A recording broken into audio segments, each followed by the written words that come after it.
Clothing has always been an important part of the human experience, and its symbolic use in the Bible is powerful, though not always explained. From discovered tablets in a few ancient cities, scholars have translated cultural attitudes toward clothing that can be helpful in proper biblical understanding.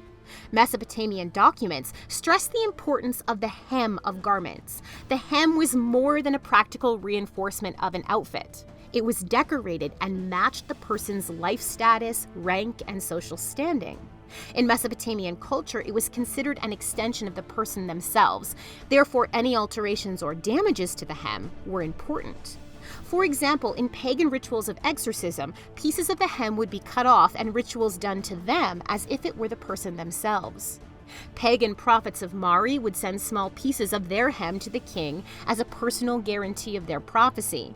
And as the final act in Mesopotamian divorce, the husband would remove the hem of his wife, removing her status as married into his household.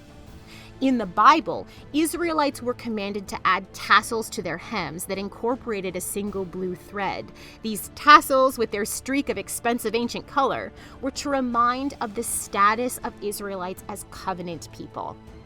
There are also several instances of the hem of garments being removed in the Bible.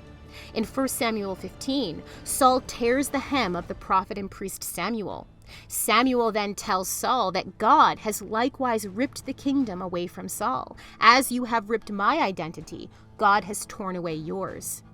In 1 Samuel 24, David chooses to cut a piece of Saul's kingly hem in order to prove that he's not murderous, but once he does it, he's overcome with guilt.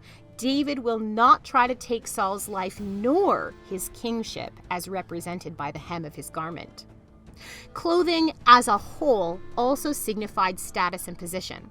Take, for example, how only the priests were to wear linen ephods, or how a person's shoe could represent their responsibility in legal matters. Akkadian tablets from the 13th century record an instance of divorce between a king and his queen. Their son, the crowned prince, may also leave with his mother and forfeit his status as next in line to the king. If he leaves, he must remove his clothing and place it on the throne. His clothing is tied to his role as crowned prince. In the Saul and David narratives, the first kings of Israel, this same concept is present. After Saul is decommissioned as king by God, Saul literally disrobes and falls before Samuel. This also helps explain the covenant between Israel's crowned prince Jonathan and David. Jonathan disrobes and gives his clothing and armor to David, supporting David as the new crowned prince of Israel. Thanks for watching. Click the playlist on screen now to watch more spotlights. And if you want to read the full article, click the link in the description. You can always go to BibleDiscoveryTV.com for more videos, articles, and resources.